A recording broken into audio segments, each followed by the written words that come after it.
လေဘာနော်တမဗျာသူ့ပန်ရှင်ကပြန်ဆိုင်နေရေများတော့လေ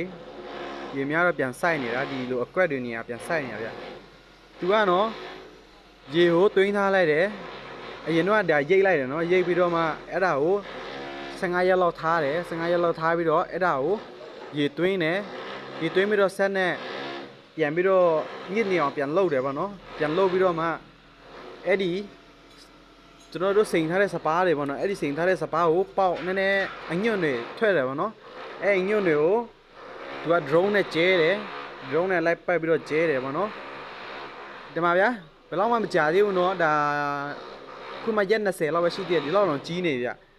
နော်ဒါဆို3လနဲ့တော့ရပြီဗျ3လေး7နှစ်ကြည့်ဗျာစပါးတွေဘယ်လောက်ကောင်းလဲကြည့်ဗျာဆေးဖြန်းလဲကိုယ်တိုင်လိုက်ပြီးတော့ဖြန်းစီရမလို့ဘူးเนาะသူတို့တွေက drone နဲ့ပဲပတ်ပြီးတော့ဖြန်းလိုက်တယ်အဲ့တိုင်းပဲထားတာเนาะနောက်ကျမှပြီးတော့ပြန်ရိတ်လိုက်တယ်ပေါ့เนาะဒီမှာဗျညာစပါးတွေကောင်းတယ်เนาะတော့ကောင်းတယ်เนาะထိုင်းက